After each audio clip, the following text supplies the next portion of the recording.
বাজারের হামলার বিষয় নিয়ে এক হিসাবে আমি এই সমস্ত বিষয় নিয়ে কথা বলি না। আমি অ্যাডাম বাবা, আমি ভণ্ড, এটা সবাই জানে। তবে আমি বিশেষ করে সমস্ত সাংবাদিক এবং কন্টেন্ট ক্রিয়েটর বা ইউটিউবার যারা আছে তাদেরকে আমি পূর্বে থেকে বইলা দিছি যে আমার কাছে কোনো রাজনৈতিক বিষয় এবং ইসলামিক বিষয় নিয়ে আলোচনা করবেন না।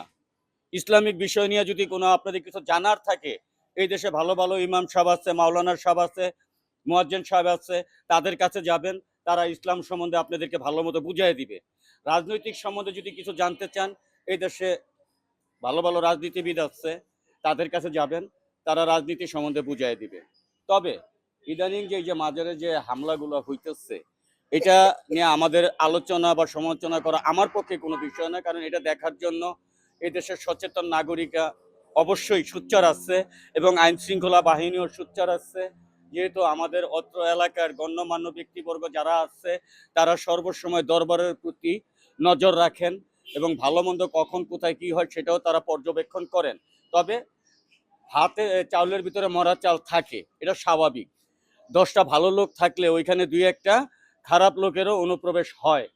তবে যারা মাজার ভাঙে, আসলে আমি এটা হিসাব করে পাইতেছি না তারা কারা, তারা কে, তারা কি আসলে কি আমার আল্লাহ রাসূলের ভক্ত, আমার কি নবী রাসূলের আশেক প্রেমিক, নাকি অন্য কোনো বংশগত থেকে তারা উদয় হয়ে আসছে। যেমন আরেকটা বিষয় আমি বুঝিয়ে দিতেছিলাম যে ফেসবুক বা ইউটিউবের ভিতরে অনেক দুষ্কৃত যে নারীরা বিভিন্ন রকম প্রলোভনীয় ফলোই ইন্টারভিউ দিয়া মানুষের সাথে প্রতারণা বিভিন্ন রকম করে, কিন্তু আসলে সে সমস্ত নারীরা কোথাকার, তারা বাঙালির ঘরের মেয়ে আমার তো মনে হয় না। তারা বহিরাগত দেশ থেকে এসে তারা এই ধরনের কুকীর্তি করে আজকে আমাদের বাংলাদেশের ছেলে মেয়েদের গায়ে কলঙ্কের দাগ লাগাইতেছে। তবে হ্যাঁ, মাজার ভাঙে, এই মাজার কখনো কেউ ভাঙবে তো দূরের কথা, মাজার ভাঙার নাম যদি কোনো মুখ দিয়ে উচ্চারণ করে, সেই মুখের জবানটা স্তব্ধ হয়ে যাবে। তবে এটা কিছু কিছু বিষয় আছে যেগুলো আমি বলতে চাই না। এই বিষয় নিয়ে আলোচনা করার মতো অনেক মাজার কমিটি আছে, আইন শৃঙ্খলা বাহিনী আছে, র্যাব আছে, সেনাবাহিনী আছে, পুলিশ বাহিনী আছে, অত্র এলাকার গণ্যমান্য ব্যক্তিবর্গ যারা আছে তারা আছে, এবং মাজারে আগত বিভিন্ন দেশ থেকে বিভিন্ন এলাকা থেকে অনেক শরণার্থী আছে, তারা দেখবে।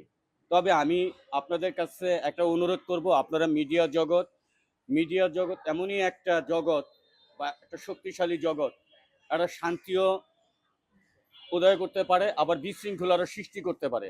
আপনাদের কাছে আমি অনুরোধ করব, আপনারা এমন কোনো বিষয় নিয়ে সম্প্রচার করবেন না যে বিষয়গুলো মানুষের মাঝে বিভ্রান্তির সৃষ্টি হয় এবং কোন্দল বা মারামারি বা বিভিন্ন ধরনের বড় ধরনের একটা ঘটনা ঘটার মতো পরিবেশ সৃষ্টি হয়।